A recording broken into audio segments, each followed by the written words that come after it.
अरे ये कौन है? Santa Claus. Santa Claus. Santa Claus की दाढ़ी देखे कितनी बड़ी है।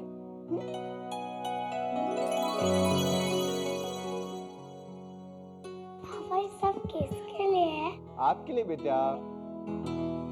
क्या बात है, आज आपको अपनी बेटी पे बहुत प्यार आ रहा है। खास बात है क्या? हाँ भाई, आज तो बहुत ही खास बात है। आज हमने चिंकी का स्कूल का नाम सोच लिया। अच्छा, क्या सोचा है नया नाम? प्रियंका। प्रियंका?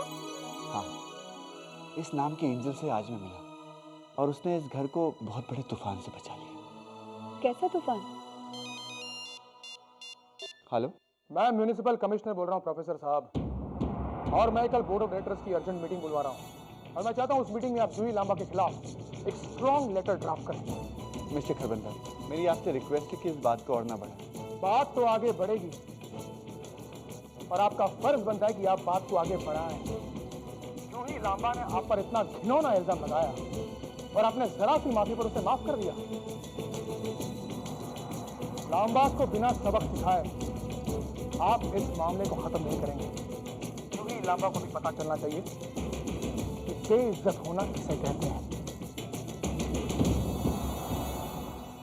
प्लीज सर, जब भगवान ने प्रियंका जी को अपना जरिया बनाकर ये मैटर सॉल्व करवा दिया है तो बात को आगे बढ़ाने से क्या फायदा। अब तो प्रियंका जी के कहने पर जूही ने माफी भी मांग ली है। उसे अपनी गलती का एहसास हो गया है। डरपोक हैं आप, डरपोक। डर गए लांबा से? नहीं सर, मैं लांबा से डरा नहीं हूँ, लेकिन हाँ, प्रियंका जी का एहसानमंद जरूर हो गया। तो दबे रहिए एहसानों के तले। और इस मामले में मैं लांबास को नहीं बख्शने वाला। जूही लांबा को जो सजा मिलनी चाहिए वो मैं दिलवा कर रहूंगा। तुम जूही के खिलाफ कुछ नहीं करोगे। बाबूजी, अब जानते जूही ने क्या किया? जूही ने क्या किया है ये रमन जाने, पर तुम क्या कर रहे हो ये मुझे अच्छी तरह समझ में आ रहा है। कॉलेज के एक केस को उछालकर तुम लांबा से बैर निभा रहे हो। कुणाल, हमारी दुश्मनी कितनी भी गहरी क्यों ना हो, पर बच्चों और बेटियों को मोहरा बनाने की गुस्ताखी कभी मत करना, वरना तेरा ये बाप तेरे ही खिलाफ हो जाएगा।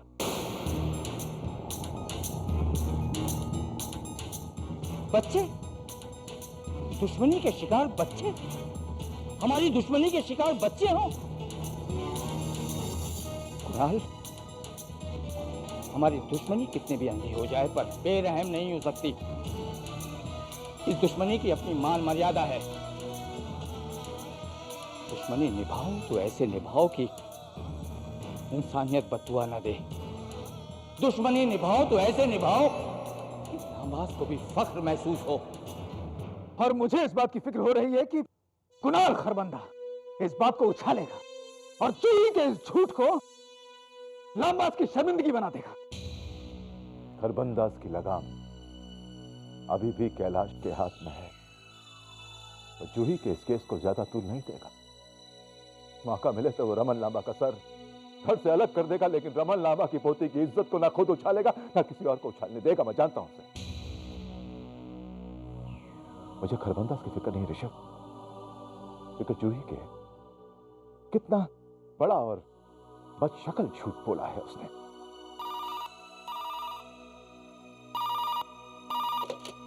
हेलो। तेरा एक बेटा तो घर छोड़ के चला गया और जो बाकी घर में बचे हैं उन पे थोड़ा ध्यान दे रमन।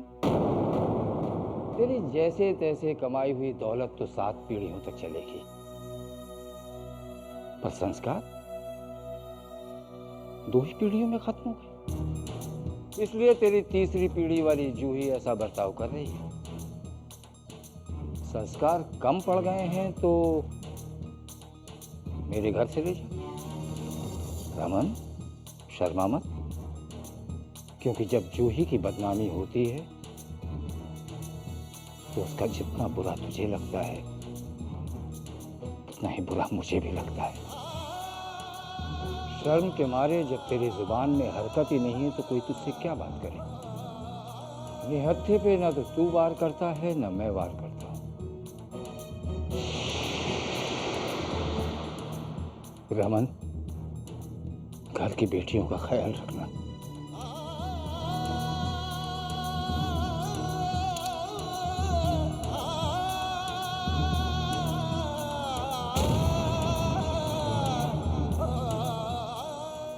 Don't worry.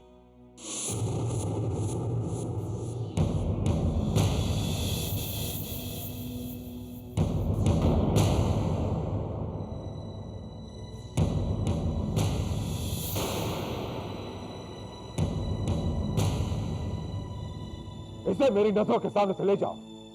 कहीं मेरा हाथ उठ गया ना। कॉलेज में मैं माफी मांग चुकी हूँ, यहाँ पे भी मांग रही हूँ। सॉरी। सॉरी? क्या कहा तुमने? सॉरी? ऐसी वाहियात, ऐसी ओछी हरकत की है और मेरी इज्जत की ऐसी नाक रगड़वाई है कि दिल करता है कि एक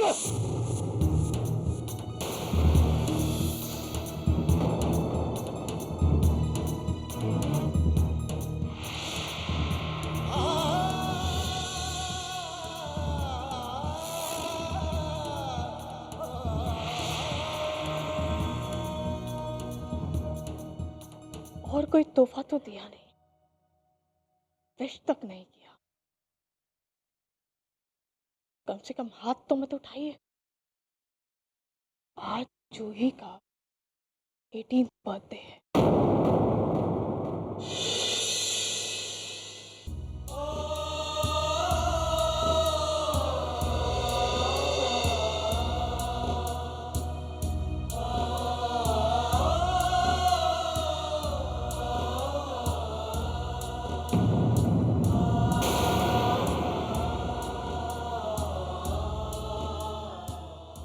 जूही का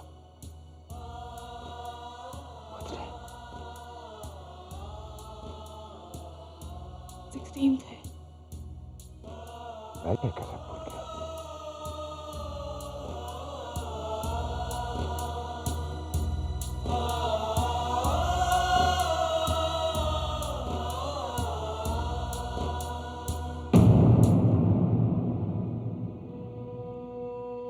अब अगर कोई ये हक समझता है कि वो जूही पर हाथ उठाए तो आए और मारे उसे तो थप्पड़।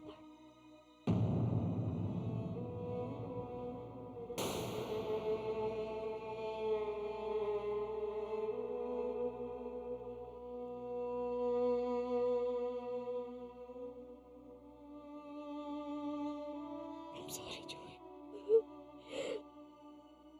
माँ का हक जताने की कोशिश करती हूँ ना मैं, तुम्हारा बर्थडे ही भूल गई। इस बात के लिए मैं अपने आप को कभी माफ नहीं कर पाऊंगी और ये माफ करने वाली बात भी नहीं है जूही। अगर वक्त ही नहीं है रिश्ते निभाने का तो रिश्ते बनाने का भी हमें कोई हक नहीं है। पैसा खर्च करके जूही की हर जरूरत पूरी करना, इसे रिश्ता निभाना नहीं कहते।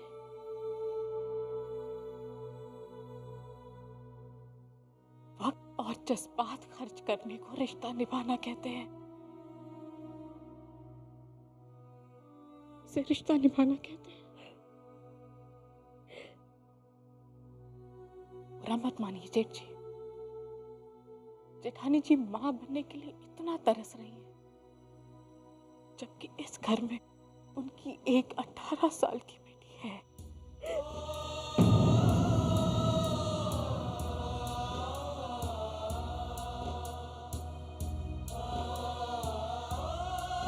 सॉरी डैड, अगर मैं कुछ ज्यादा बोल गई तो मुझे माफ कीजिएगा।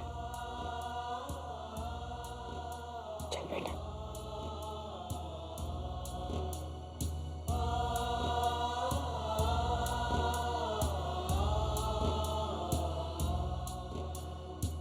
इस घर में बहुत कुछ गलत होता जा रहा है।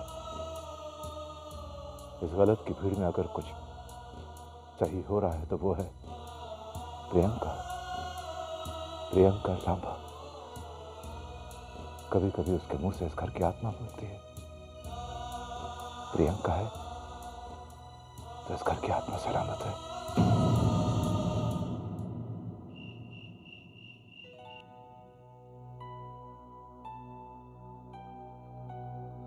न पापा आपकी कभी डांट सुनी, न मम्मी की कभी मार का डर रहा मुझे। इसी वजह से आज से बहुत बड़ी गलती हो गई, बहुत बड़ी। सॉरी पापा, sorry sorry. Happy birthday to you. Happy birthday to you. Happy birthday, dear Julie. Happy birthday to you.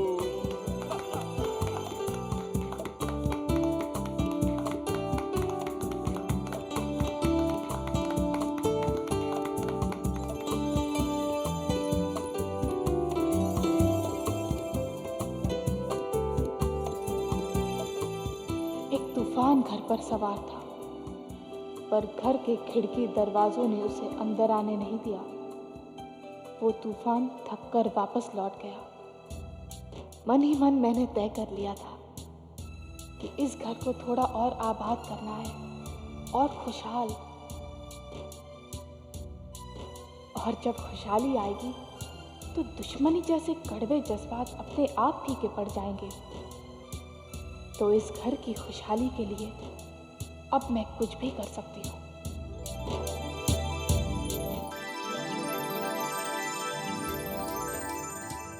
तीनों साहब के लंच बॉक्सेस पैक करने से पहले मुझे ज़रूर दिखा देना। खाना बनाने का असली सलीका ये होता है कि खाना हेल्दी भी हो और जायकेदार भी। देखो, तेल ऐसे यूज़ करना जैसे मार्केट में तेल की सप्लाई बंद हो गई हो। ये तुम क्या कर रहे हो? ये बड़े साहब के लिए फ्रूट चाट बना रहा हूँ। तो फिर इतना चाट मसाला क्यों डाल रहे हो? और बड़े साहब को ऐसे ही अच्छा लगता है।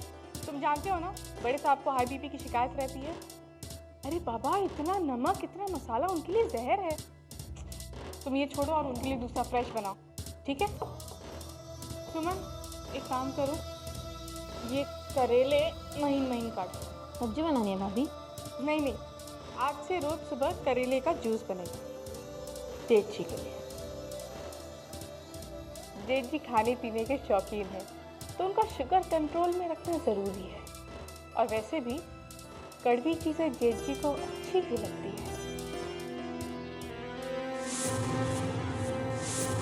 क्या हुआ?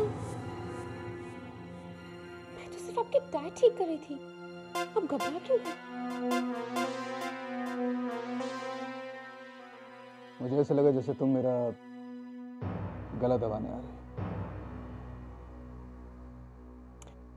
आप भी ना सच, कभी कभी कुछ भी सोचते हो। अनुष्का, तुमने पिछले 4 साल इस कमरे की 4 दीवारी में गुजार दिए। इस कमरे की बाहर की दुनिया से तुम्हारा कोई सरोकार ही नहीं रहा। मेरा कमरा, मेरा सोफा, मेरा बेड, मेरी खिड़की। पिछले 4 साल से तुम यही जब किया है। तुम्हारी तरह अगर मैंने जिंदगी गुजारी होती तो अब तक किसी न किसी का गला तो मैं दबा ही चुका होता। यही तो मेरी दुनिया है। आप यार इस घर के अलावा? हाँ, इस घर के अलावा नहीं, इस कमरे के अलावा। तुम कमरे में बैठी रहो और इस घर पर प्रियंका का कब्जा हो गया। वो इस कदर सबकी फेवरेट होती जा रही है जैसे तुम्हारा इस घर में कोई वजूद ही नहीं है। शायद इस घर के लोगों को याद भी नहीं आता होगा कि तुम इस घर में हो। और तुम भी तो इस घर से बिल्कुल बेमतलब हो। तुम्हें जूही का जन्मदिन याद रखना चाहिए था अनुष्का। बहू के मामले में तुम प्रियंका से लगातार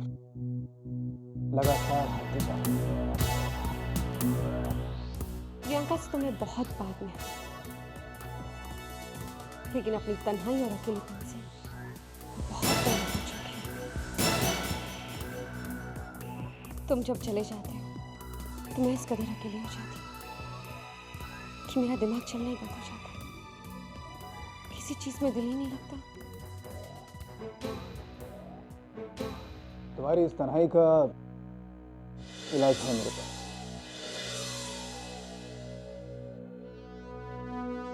मैं तुम्हें एक पपी ला के दूंगा। एक छोटा सा क्यूट सा पपी जोर से।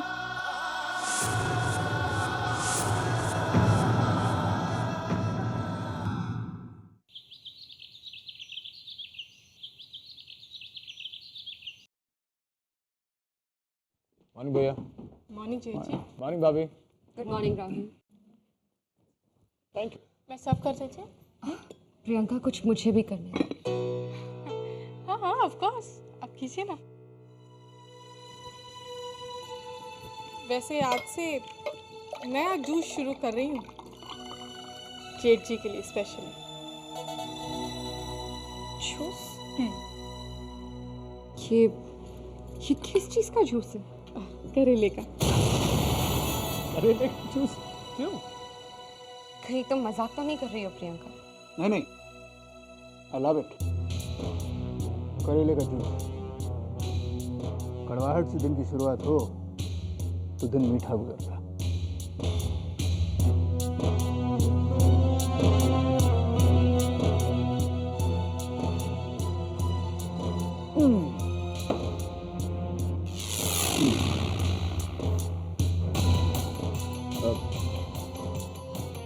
बात क्या थी? चाय कुछ ज्यादा ही टाइट बन गई है। किसी और के गिरेबान तक तो पहुंच नहीं सका, इसलिए अपने ही गिरेबान पर अपना ही हाथ डालकर देख रहा हूं कैसा लगता है।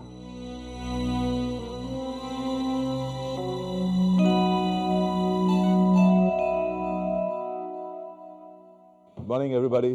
Morning dad. Morning morning. Juhi नहीं आई ब्रेकफास्ट करने के लिए? मैं उसे अभी बुलाती हूँ। जूही। वो जूही तो सुबह सुबह ही कॉलेज चली गई। जूही के दादा दादी इतनी जल्दी बूढ़े नहीं हुए जितनी जल्दी अपनी जूही बड़ी हो गई। किसी भी घर की मजबूती को बरकरार रखने के लिए बच्चों का जवान होना जरूरी है, पर किसी भी घर को आबाद रखने के लिए नन्हे पोते पोतियों का बचपना भी जरूरी है। वो हुड़दंग, वो उधम, वो शोर शराबा, और अब तो इस घर में दो बहुएं हैं। ये खुशी का दिन इस घर में चल जाना चाहिए।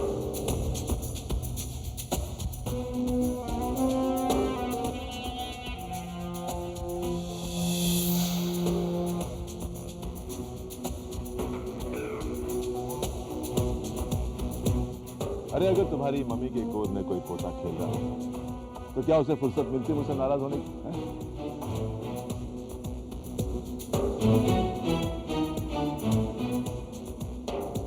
क्यों अनुष्का?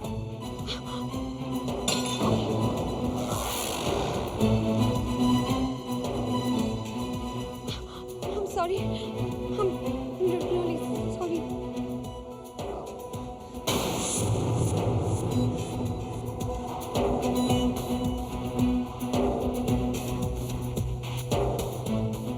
इट्स ओके जेठानी जी, आप बैठिए बैठिए। शंभू, यहाँ आओ, ये सब साफ करो।